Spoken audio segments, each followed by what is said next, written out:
Well, we're here today in Rock Island, Illinois at Train Festival 2011, and what a great event this has been. We got here on Wednesday rather, and got our track set up, got our locomotives out, got our car out, have been running out here, and what a really neat event. So today for a few minutes we're going to walk around Train Festival. I'm going to show you a couple of neat things that are here. And there's a few projects here at Train Festival that have a special place in my heart because they were projects that I actually cut my teeth on, we could say, many years ago when I first started the company. So we're going to go look at a few of those. But before we go around and look at everybody else's projects today, wanted to show you how Kerry Williams' locomotive turned out. This is the locomotive that's going back to House of David, Eden Springs in Michigan, and we're really excited to deliver this locomotive. It's going to go there next weekend, which is the last weekend in July 2011 to be delivered and run there. Kerry Williams, the owner of this locomotive, was here with us yesterday, and he ran the locomotive, was very happy with it. It steams really well and has been running very well, so we're really excited to have it here. But we put a couple pictures out on the internet of the coloring of this locomotive, and it's actually two colors. The boiler jacket is a grayish color. It actually replicates the original Russian iron colors, while the cab and the running boards and some of the other pieces are actually a soft blue. The coloring of this locomotive is as original to the original Cagneys, or it's as close to the original Cagneys as we could come. We're pretty proud of this because we tried to make as many things as close to original as we could. You'll notice on the banding, the bands on the locomotive, that they're actually beaded, and those were done originally that way with the original Cagneys. So this is really a pretty unique locomotive. We were happy to do the project for Kerry. We're happy to see it go and run. So if you get a chance, head on up to Eden Springs and spend some time up with Kerry Williams and his group at House of David. So from there, let's go take a look around and see what kinds of neat things we can see here at Train Fest. Before we go and do that, congratulations to the great planners of Train Festival. A good friend of mine, we go way back, Jason Johnson, puts on this event. Did a great job in Owasso, Michigan a couple years ago, and has done a great job here in Rock Island, Illinois. So my hat's off to all of them. And let's go take a look around at Train Fest and see what kinds of neat things we can see here today. So we're here today with Wayne Godchaux, who builds these beautiful Pennsylvania type locomotives, and we've seen a lot of his work in Live Steam magazine. It's always featured at the different shows because the models are just so detailed and they're so beautiful. So Wayne, tell us today, what is it that inspired you to go after the Pennsylvania stuff and to go to the detail? And I'm not going to say extreme because we all do things a different way, but you've really done a great job with your detailing. So tell us what it was that inspired you to do the Pennsylvania thing, and what inspired you to do such great detail work, because they really are beautiful locomotives. Well, thanks for that compliment.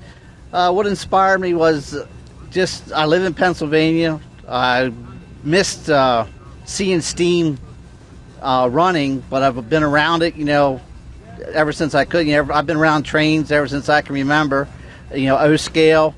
And my dad and I got into the live steam 1-inch scale back in about 1973. And I took off, the O-scale was always Pensy. Everything was always Pensy with my family, because my great-grandfather ran the Broadway Limited, my grandfather ran, pasture service. So, and just being a machinist, I just wanted to always take it to the next level. And I had a man by the name of Joe Mastoracco, another great builder, which is still around. He took me as an apprentice under his wing and taught me how to build, and we're just keeping tradition going. Wow, that's neat. Now, I have absolutely no idea the answer to this question, but how many locomotives have you done over the years?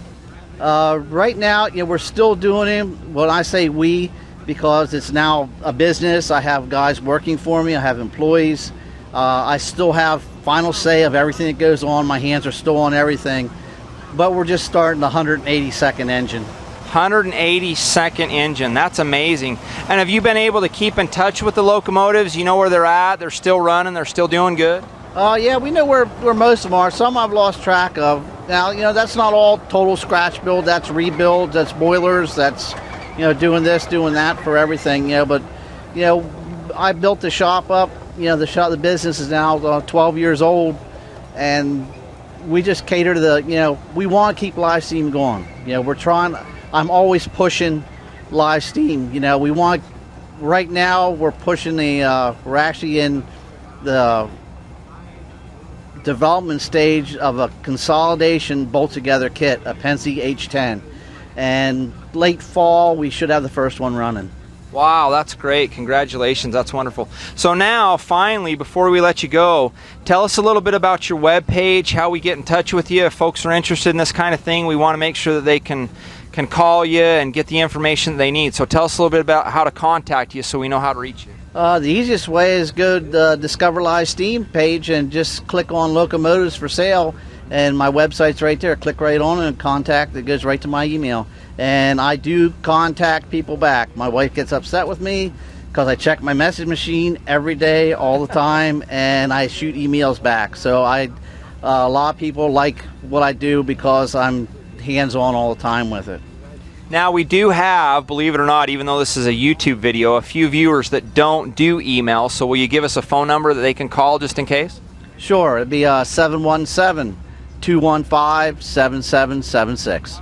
Wayne, thanks so much for sharing this, and I really appreciate the idea and the fact that you're trying to maintain the industry and build it and grow it. So congratulations to you and your 12 years, and we wish you a lot of extended growth and happy futures with what you're doing. Thanks so much for being here today. Yeah, I appreciate you guys coming up, and like I said, we can keep getting the word out about, you know, live steam. As we all know, the hobby's growing leaps and bounds, but we want to make sure it stays steam. I mean, diesel is a great way to get in the hobby, but the hobby originated as live steam, and I want to keep that tradition going. Very good. Thanks so much, Wayne. Thanks for your time. We appreciate it. Another guy that goes way back with me is Steve Butler, who I'm here with right now. Steve and I have known each other for well over 15 years. It's got to be maybe more than that even. And Steve right now, amongst his other duties and responsibilities with San Luis and Rio Grande Railroad, Steve also takes care of the Leviathan, which is what we believe to be, and we know to be, America's newest standard gauge steam locomotive. And just a minute ago, I asked Steve how people generally pronounce the name Leviathan, and he says they come up with all kinds of variations. So give us a few of those variations. Oh, I really don't remember them. Because they're so goofy, some of them, aren't they? It is kind of a tough name. But Steve, this is a locomotive built after the Central Pacific design, which the one still exists, the Jupiter, but tell us more about that. Well, the Jupiter is actually a replica as well. Uh-huh. But it was built, the originals were built in 1868, I believe, by Schenectady Locomotive Works. And there was 4 built at the same time. The Jupiter, Leviathan, Whirlwind, and unfortunately the 4th one I cannot remember the name of. And they were shipped around the Horn to California and were assembled in California and put into service on the Central Pacific building the Transcontinental Railroad. Yeah, that's a piece of history that not a lot of us as rail fans remember, is that when those locomotives started moving east, they had been shipped over. Right. They didn't run on a railroad to get down to Sacramento and then start that journey. They were disassembled and put on a sailing ship and sailed all the way around the southern end of South America. And when you say disassembled, as I understand the history, they literally took every piece apart on these. Yeah, the boilers were off the frames and everything was in pieces, and I believe in crates, and shipped around. Wow. And then they were assembled. I didn't know that about the crates, but that's interesting. But today, with our technology and trucking, you don't have to really disassemble much on this locomotive to move it around, do you? Take the smokestack off, the pilot comes off, and the brass housing around the steam dome comes off, and this rolls onto a truck, and there's a special truck built for hauling the locomotive and a second one built for hauling the tender. And so the truck for the locomotive has a spot on it for the smokestack to ride that gets bolted on. The trailer for the tender carries the tender. It has a big utility box on it for carrying supplies, tools, parts, washing equipment, and then it has a spot for the pilot and the dome cover, and it has a crane built on it for assembling the stuff on site. Now, if I remember right, the first public showing of this was Train Festival in Owasso, Michigan a couple years ago. But since then, it's done a number of other events. So am I correct with the first event? And then Yes. What other events have you done? That same year went to Monticello, Illinois in September, and then last year it didn't go anywhere, so this is its first time out this year. Oh, really? That's interesting. And do you have other events this year? I think they got some tentative ones. I'm not 100% sure if they are in stone yet. Now, one of the other neat things about this is that the National Park Service allowed the use of a lot of the patterns to make this. And isn't there rumors that there's another one being built? Is that true or not, or is this Correct. pretty much it? There's another one being built, it's the York, Uh-huh. for I believe a project in Pennsylvania, and that's one's being built on the plans for the Rogers, the 119. But it's going to have a short smoke box and be fairly similar in appearance. Now York and that area, I'm almost thinking maybe it's more like a Civil War engine. Is that what they're going for? I think about that time period. Really? I'm not exactly sure of what the plans are with it and what its use is going to be. I know they're planning on running a trip with it, pulling period cars. Okay, so now we have another example of have locomotive will travel. So Steve, tell us, if our viewers want to get in touch with you guys to come out and do an event or something like that, what's the best way to reach you guys? There's a website, it's Leviathan 63, and that's the best way to contact the group. Okay. And is there a contact person other than yourself we need to know? Actually, I'm not the person to contact. Okay. Dave Clokey, the builder, is the one to contact. Okay, perfect. Perfect. So there you have it, Leviathan, our good friend Steve Butler. Steve, thanks for taking some time out with us. We appreciate it. Have a good day. Thank you. So I'm here today with a good friend of mine, Kelly Lynch. Kelly and I go back a number of years. Kelly was a volunteer while I was working at the Ohio Central system, but Kelly's also been involved with the 765 for a long, long time. Now, earlier in the video today, I told you there were a couple of things here at Train Festival that meant a lot to me, that held a special place in my heart. And the 765 is one of those, because of the very first paid job that I had as a Boilermaker was working with Gary Benzman on putting the firebox back in the 765. And that goes back, wow, 10, maybe even 11, almost 12 years ago now that we did that welding work. And even before then, Kelly was quite young at that point, but Kelly started his career basically when he was about 19 years old. And the other thing I want to point out about Kelly, which is one of the reasons I really admire Kelly, is that Kelly wrote recently an article in Trains magazine, and he did a phenomenal job. And I don't think that many people realize and understand that some of this new steam work is coming out of some very young people. Kelly, you just told me a minute ago that you're 26 years old. So Kelly, just give us a quick rundown of your involvement with the 765, Ohio Central, and some of your past, because really in the last 7 years you've done a lot of stuff. Well, having grown up with the locomotive, my dad was involved as the president of the Fort Wayne Railroad Historical Society when I was born. So one of my first memories is being aboard this at night before a ferry move out of town. And about 2004, I started to realize that this locomotive was going to be done soon. And I'd been volunteering off and on throughout the years in high school. And I realized that I needed to try to expedite my learning process a little bit and to get more experience, because when it was ready to move, I wanted to know more than I did at the point. So I went to work for the Ohio Central there for a while, volunteered there, came out as a paid employee a couple of years later, and just started going wherever there was steam available in the country. The 3751 group in Los Angeles, R.J. Corman with their Chinese locomotive that they imported a couple of years ago. Anywhere that there's steam available and people willing to work with younger people has been a place that I've been drawn to. And it's been a really incredible process to learn, to try to compact, 100 years worth of knowledge in just a couple of years worth of experience and learning and firing and greasing and everything else. Now, Kelly, you're really an inspiration to a lot of younger kids, because even in a few years, I want to say in less than 4 years, you've moved up the ranks with Fort Wayne to the point that you actually fired the trip today.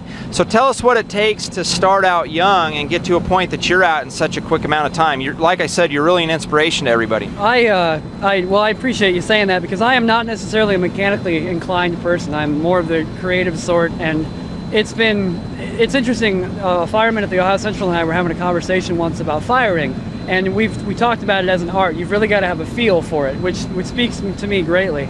You've just got to be really willing to do whatever the job is available, whether it's needle scaling, whether it's hard greasing a locomotive, but you've got to do more than just do the work. You've got to ask questions all the time. You've got to shut your mouth and observe and listen to people who are going to share things with you, or eavesdrop on conversations where people are talking about stuff. It was amazing. Last year, working for R.J. Corman, there were 4 of us. It was like an old-time steam crew. There was Kelly Barnett and Lewis Hicks and myself and Dennis Doherty, who would come out occasionally when we operated. And when we had job briefings about what we were going to do, at that point, maybe it's because they didn't know me or because I'd been able to show that I was capable in the first couple of weeks, but being included in the job briefings to the point where how are we going to fix this problem, or how are we going to operate this locomotive, or it's just been, I'd say it's really amazing, but I think it's more reflective of the locomotives that I've been around and the people that I've been around, and the opportunities that I've sought out for myself. And in the case that we just talked about, I went to find where it was. I mean, you've got to do that and be willing to do that. And I relocated for a year at the Ohio Central just to be at the steam shop every single day. So you've just got to be willing to almost drive yourself crazy. I tell my students, where I teach film at a university in Fort Wayne, that you've got to love it so much so that when you hate it, you still love it. Yeah. So that's I think a good way to put it. Like, there was a moment today, it doesn't cease to amaze me every time I sit down on the left-hand side and you hear the sounds that the locomotive are making, especially when the stack gets really loud, and you realize you are in control of that. And it's, it might be cool and glamorous, but it's such an epic responsibility. It's really intimidating. And there was at one point today where I thought I might lose this. I might lose the fire. I might be losing pressure, but it never varied more than 10 pounds the whole trip. And it's just amazing that I'm here. Yeah. Kelly, one of the things that I remember, and it's one of the reasons that I admire you as a younger guy coming up, I remember at Ohio Central all the days that you would spend a lot of time asking questions. And you did exactly what you talked about. You didn't talk a lot, you listened a lot.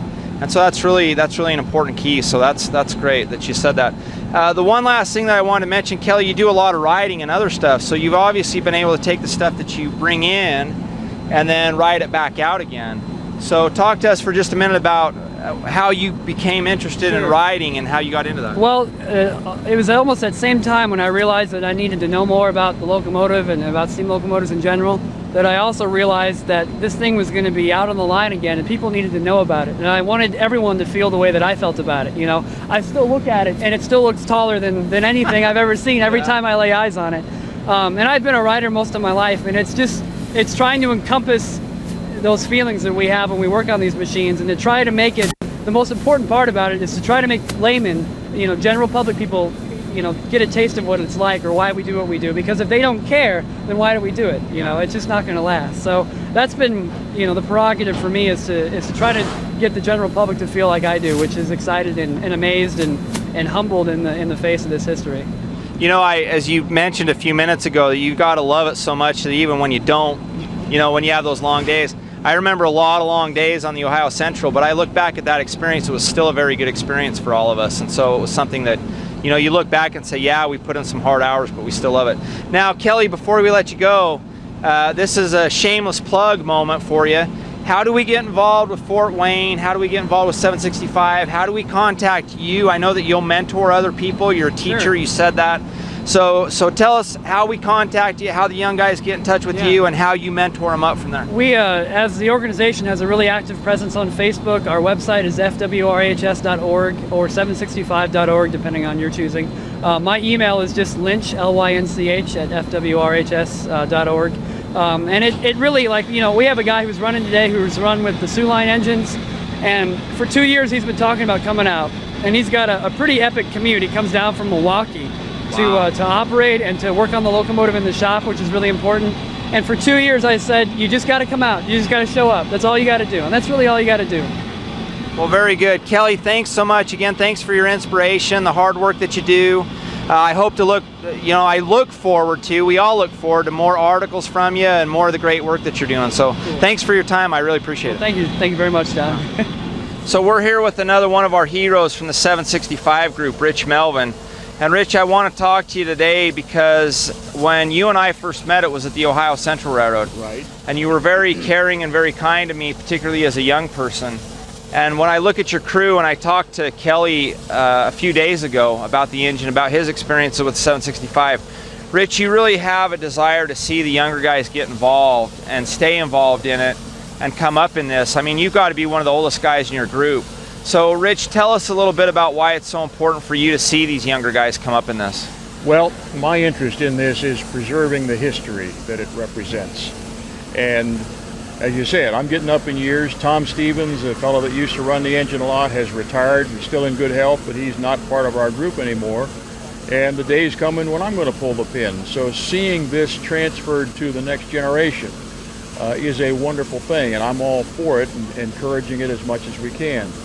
We've got a unique team in that we've got 2 or 3 old heads like myself, but we've got another dozen or so guys that are 20 and 30 somethings, and they are rapidly learning all the heritage skills that are needed to maintain and operate a big steam locomotive like this. Rich, I've noticed that a lot of groups either attract and bring in young people or they kind of push them away.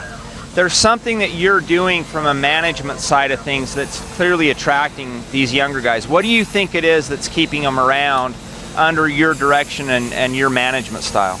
Well, I don't know that it's my management style. Rather, I think we have just got a very unique group of guys who came together to share the vision. And I think that's where it comes from, the vision. We recently lost one of our members, a fellow by the name of Glenn Brendel. Glenn was the original visionary. It was Glenn who had the original idea to think about, hey, can we get this thing out of the park and do something with it? And he gathered 3 other guys, and they were the beginning of what has grown into this today. And I think a lot of it has to do with Glenn's management style, not so much mine, because I look at my role here as just as a member of a great team. I'm the operations guy. Yeah. You want something welded? No, I'm not your guy. But if we need to work out something with railroads, the operating side, that's my role on the team. We've got another guy that can weld and somebody else that can roll tubes and electrical and all that stuff. That's what makes the team unique. We've got a group of guys that share the vision, and they also have a wide array of skills in electrical, plumbing, welding, boiler work, brake work, Rich, one of the things that I find interesting about this locomotive is that it has one of the longest histories as an excursion locomotive. And I know you've been around it for quite a while. So just real quick, give us a recap of the history of some of the earlier life of this locomotive. This was the third rebuild it just went through. That's right. So tell us a little bit about the life that it had before all of that. Well, I joined the crew in 1980. Well, wait for the locomotive. I joined the crew in 1982, and we began running on what was then Norfolk and Western between Orville and Bellevue. We made a lot of trips in that corridor. We had an opportunity to run on what was then Chessie system as a private charter train for the United States Fidelity and Guarantee Company. That led to building a relationship with Chessie and later CSX that lasted a long time through the big New River trains we used to pull. 34 cars at 50 and 60 miles an hour, quite a challenge, but the 765 was certainly up to that challenge. Obviously, we've been a while out of the game, out of the limelight, but since 2006, since this overhaul was completed, we are slowly getting back into it. The locomotive is Amtrak certified. We have goals of running bigger trips on Amtrak trains where we can go a little faster than the trains we've run so far. But it's a slow process. You know, you got to walk before you can run, and in the process, we're doing a lot of training with the younger guys, getting them up to speed with how to run it when we're going something faster than 15. And I think we're in good position to do a number of things in the future. We hope to be able to participate in the Norfolk Southern program, although that's just me thinking out loud at this point. There's nothing official about that. But I think that we've got a number of great years ahead of us, and the locomotive is probably in better shape today than it has been ever since it left the factory in '44. Yeah. Running gears all back to blueprint specs. We ran that high-speed trip yesterday from here to Bureau with the big Amtrak units and 18 or 20 cars or something like that. Got into Bureau and felt the crank pins, and they're all the same, and they're all about 120 degrees, which is just perfect. That's great. That's great. Well, Rich, I wish you and your group and all of the young guys in particular the best of luck. And I really do believe that you guys have a great chance of getting back out there and doing some bigger trips. You've had a great safety record. You guys run a good program. It's a nice, tight ship.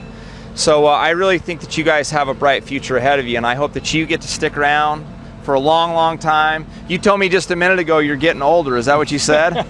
You don't look a day over 40, Rich. Oh my goodness, you're very kind. That's not what I see when I look in the mirror, but I'll thank you for that anyway. Well, best of luck to you guys at Nickel Plate. Kelly gave us information earlier on how to reach you guys, so we'll put that up again. But Rich, I want to thank you for your time, for meeting with us, and congratulations again on a great program. Thank you. Thank you very much. Thank you. So this is another really neat locomotive, and one that I've crossed paths with a number of times over the years. This is Flag Coal and Coke number 75, and I'm here today with Barney Grambling, who runs the engine and also has some ownership in it as well, right? Yeah. So Barney, you've taken this engine to all kinds of shows. Tell us how you started out and got involved in it, because if I remember right, one of the first shows that you guys did was Train Festival 2004 with Jason Johnson and I at the Ohio Central. Yep. So just take us from there on to some of these other events. Well, we got started in this in that Dad quit farming, and I was 12, and there was a tourist railroad 5 miles from the house, and he figured if I was over there with the old railroad guys, I wouldn't get in trouble. And one of them took a liking to me and actually gave me the money to buy this one. Wow. And so that's the engine's dedicated to him. And in the process of getting this one running, we bought another one for parts, which involved buying another one, and now we have 4 of them. Wow. But like you said, we started out in actually you guys were responsible for getting this Train Festival in 2004, and from there Robert Franzen was at Great Smoky Mountain at the time, and he asked, would you be interested in bringing it there? Never thought about it, but yeah, why not? And once we took it to there, other people started asking about it, and it's slowly just gotten out of hand. This 040 probably has more miles on it than any other, but a lot of those are highway miles, right? Yeah, we've since we've had it running in 2001, we've run a little over 6,000 miles on the rail, and we've trucked it. We've trucked it more than 20,000. Wow. We've been in 18 states, 20 different railroads, hauled over 60,000 people with it. And for a little engine that we thought, if it runs 30 days a year, it'll be a miracle.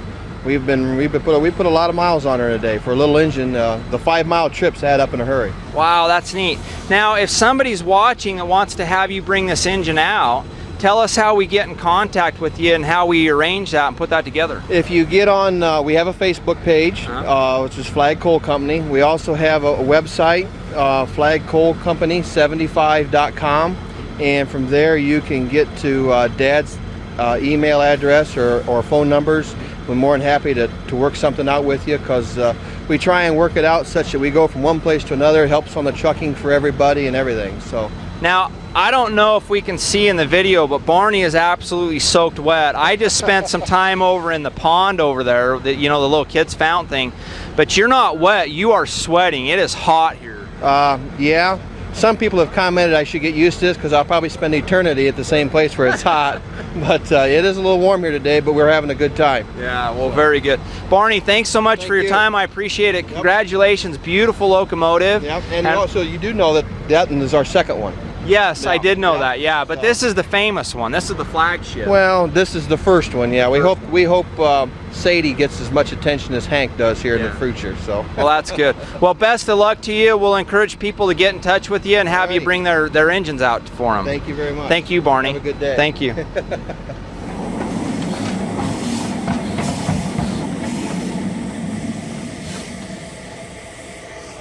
Well, we've had a great time here at Train Festival 2011 in Rock Island, Illinois, and we really want to thank the organizers of this event. Jason Johnson and I worked on what I believe to be, and I think was, the actual first Train Festival in 2004 in Ohio, and since then Jason's put on a number of these events, and he's done an absolutely tremendous job. They're great attractions. We've had a lot of fun. There's a lot of great camaraderie here, and we've met up with a lot of old friends that we haven't seen in a long time. So we hope you've enjoyed this episode here at Train Festival. When they hold the next Train Festival, hope that you'll come out. And if you have any questions about our equipment or any of the equipment that you've seen here on the video today, just send us an email. We'll be happy to answer any questions for you. So thanks again for joining us, and we'll look forward to seeing you at the next Train Festival.